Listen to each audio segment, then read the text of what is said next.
আসসালামু আলাইকুম। আমি আরিফ। মে স্কিল জোনের পক্ষ থেকে তোমাদের সবাইকে স্বাগতম। আজকে আমরা বৃত্তের ৩ নম্বর উপপাদ্য নিয়ে আলোচনা করব। তোমরা যারা বৃত্তের ১ম এবং ২য় উপপাদ্যর ভিডিও দেখো নাই, তারা দয়া করে ভিডিওটা দেখে নিবা। কারণ উপপাদ্যগুলো একটার সাথে আরেকটা সম্পর্কিত। যদি তুমি একটা উপপাদ্য দেখা মিস করো, তাহলে কিন্তু পরের উপপাদ্যটা আসলে ওইভাবে বুঝতে পারবা না। তাই আমি তোমাদেরকে রিকোয়েস্ট করব, যারা নতুন দেখতেছো, তারা দয়া করে আগের ২ টা উপপাদ্য দেখে নিবা। ওকে? তো চলো শুরু করি। তাহলে আমাদের বলছে যে বৃত্তের কেন্দ্র থেকে সমদূরবর্তী সকল সমান জ্যা পরস্পর কি? সমান। বিষয়টা কেমন? আমাদের প্রথমত একটা বৃত্ত লাগবে। আগে আমরা একটা বৃত্ত অঙ্কন করলাম। সো আমরা ধরে নিলাম যে আমাদের এটা যদিও এটা দিন হয়ে গেছে। আমরা ধরে নিলাম এটা আমাদের কি? গিনতি হয়ে যাচ্ছে, তাই না? বড় করে নেই। ধরে নিলাম এটা আমাদের কেন্দ্র বিশিষ্ট একটা কি? বৃত্ত। ওকে? এখন বলছে বৃত্তের কেন্দ্র থেকে সমদূরবর্তী সকল সমান জ্যা। ধরে নিলাম এই এবি জ্যা এবং এই সিডি জ্যা সিডি জ্যা কেন্দ্র থেকে সমুদ্রবর্তী। ওকে? আমি ধরে নিলাম এটা। বলছে বৃত্তের কেন্দ্র থেকে সমুদ্রবর্তী সকল জ্যা পরস্পর সমান। তাহলে আমি বিশেষ নির্বাচনে লিখব কি? বিশেষ নির্বাচনে কি লিখব? যে মনে করি ও কেন্দ্র বিশিষ্ট বৃত্তের ও কেন্দ্র বিশিষ্ট বৃত্তের এবি ও সিডি জ্যা কেন্দ্র থেকে সমুদ্রবর্তী। হুম? কেন্দ্র থেকে সমান সমদূরবর্তী। তাহলে প্রমাণ করতে হবে কি? প্রমাণ করতে হবে যে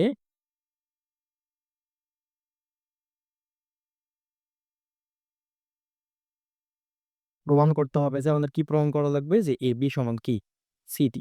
তাহলে বলছে সকল সমান জ্যা পরস্পর সমান, অর্থাৎ এবি সমান সিডি। ওকে?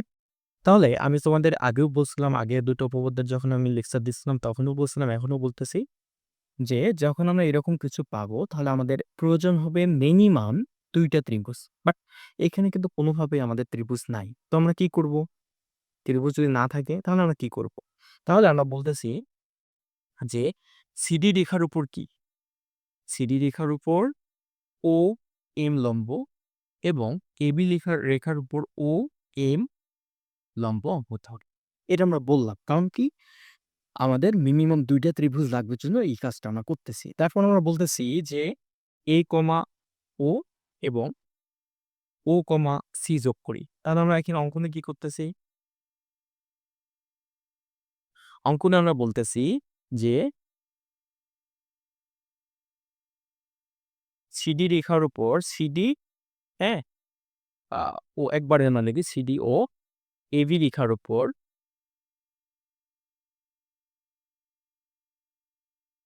যথাক্রমে তাহলে এই সিডি রেখার উপর কোন লম্ব অঙ্কন করছি? ওএম লম্ব অঙ্কন করছি। সো যথাক্রমে ওএম ও ও সরি, এটা হবে এন আমাদের, হ্যাঁ? এটা এন, এটা হবে আমাদের এ। তাহলে ওএম ও ওএন লম্ব অঙ্কন করি। ওকে? লম্ব যখন অঙ্কন করা হইল আমাদের, তারপর আমরা বলতেছি ও, এ এবং ও, সি যোগ করি। ও, এ ও ও, সি যোগ করি। ওকে? তাহলে দেখো যে আমাদের কিন্তু আমরা এখান থেকে ২ টা ত্রিভুজ পেয়ে গেছি। তাহলে যেহেতু আমাদের কাছে ২ টা ত্রিভুজ আছে, তাহলে আমরা এখন কিন্তু আমরা খুবই ইজিলি ভাবে প্রমাণটা করতে পারবো। অর্থাৎ আমাদের যে AB ইকুয়াল CD দেখাইতে বলছে, এই প্রমাণটা আমরা করতে পারবো। ওকে? তোমরা হোল্ড করে এটা একটু লিখে নাও। আমি এটা এখনই মিশিয়ে দিব। কারণ আমাদের প্রমাণ করতে জায়গা লাগবে, যে জায়গাটুকু আমাদের এখানে নাই। ওকে? তো আমি মিশাই দিলাম এটা। আচ্ছা, এখন যদি আমরা প্রমাণে আসি, প্রমাণের ক্ষেত্রে দেখো তো, প্রমাণের ক্ষেত্রে আমরা সর্বদাই এই ২ টা ত্রিভুজ বিবেচনা করব। এখন আমি যদি বলি যে OCM, অর্থাৎ এই ত্রিভুজটা, ত্রিভুজ OCM ও ত্রিভুজ কি? ONA অথবা OANA, ত্রিভুজ ও আচ্ছা, ও ত্রিভুজ ONA এতই। তো এই দুটো ত্রিভুজের মধ্যে আমাদের দেখো যে ওসি ইকুয়াল হচ্ছে ওএ। কেন? কারণ এই ২ টা বাহু একই বৃত্তের কি ব্যাসার্ধ, আর একই বৃত্তের ব্যাসার্ধ কিন্তু পরস্পর সমান। তাহলে আমি বলতে পারতেছি ওসি সমান কি? ওএ। দেন তারপর আমরা বলতে পারতেছি যে ওএম সমান কি? ওএন। কেন বলতে পারতেছি? কারণ হচ্ছে যে আমাদের বলেই দিছে যে বৃত্তের কেন্দ্র থেকে সমদূরবর্তী সকল সমান যা সমদূরবর্তী অর্থাৎ বৃত্তের কেন্দ্র থেকে এই যে এর দূরত্ব যত, এই যে এরও দূরত্ব তত। প্রশ্নেই আমাদের বলে দেয়া যায়। সেজন্য আমরা বলতেছি যে কি ওএম ইকুয়াল কি ওএন, তাই না? তাহলে এখানে তোমরা সাইড নোট দিবা যে একই বৃত্তের ব্যাসার্ধ,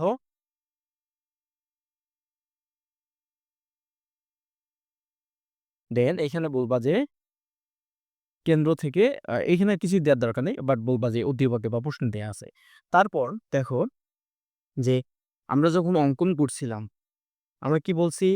যে সিডি রেখার উপর ওএম এবং কি এবি রেখার উপর ওএন লব্ধ অঙ্কন করি। অর্থাৎ তোমরা অঙ্কনে দেখতে পারো, এটা কিন্তু আমরা করছি যে ওএ সিডি রেখার উপর ওএম এবং কি এবি রেখার উপর ওএন লম্ব অঙ্কন করি। তো লম্ব অঙ্কন করা মানে কি? একটা কোণের মান কত? ৯০ ডিগ্রি। সো আমরা বলতে পারি এই কোণের মানও যেহেতু আমাদের ৯০ ডিগ্রি, এই কোণের মানও যেহেতু আমাদের ৯০ ডিগ্রি, তাহলে আমরা কি বলতে পারি? আমরা বলতে পারি ইজিলি যে ও এনসি কোণ ইকুয়াল কি? ও এন একক। তাহলে দেখো তো আমাদের যেহেতু ২ টা বাহু এবং একটা কোণ সেম হয়ে গেছে। ২ টা বাহু একটা কোণ সেম হওয়া মানেই ত্রিভুজ ২ টা কি সর্বসম। তাহলে আমরা ইজিলি বলতে পারতেছি যে অতএব ত্রিভুজ ওসিএম সর্বসম ত্রিভুজ ONA বা OAN। ওকে? যে দেখো তাহলে ত্রিভুজ দুটো যদি সর্বসম হইছে, তাহলে আমরা ইজিলি বলতে পারতেছি সিএম সমান হচ্ছে এ। সিএম সমান এন। এখন দেখো আমি যদি এই সিএম সমান এন দেখাইলাম, আমি যদি উভয়কে ২ দিয়ে গুণ দেই তাহলে কি সমস্যা আছে? কেন আমরা ২ দিয়ে গুণ দেব? কারণ আমাদের দেখাইতে হবে কি? দেখাইতে হবে সিবি ইকুয়াল কি? এবি। এটা আমাদের দেখাইতে হবে। বাট এটা তো আমাদের নাই। কারণ আমরা এতটুক পাইছি, এতটুক সমান এতটুক। মানে এখন যদি আমি ২ দিয়ে গুণ দেই, তাহলে তো কি হবে 2cm ইকুয়াল কি 2n।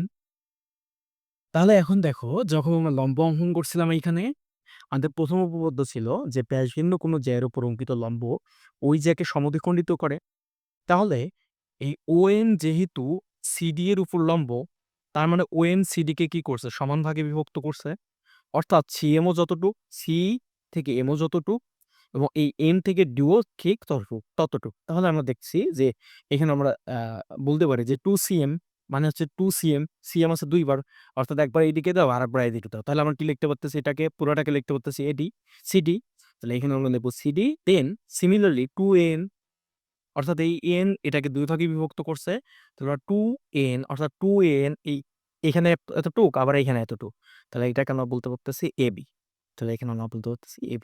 তাহলে দেখো তো আমাদের যেটা প্রমাণ চাইছে এটা কিন্তু আমাদের বের হইছে। অর্থাৎ এটাই হচ্ছে আমাদের প্রমাণ। ওকে? ঠিক আছে?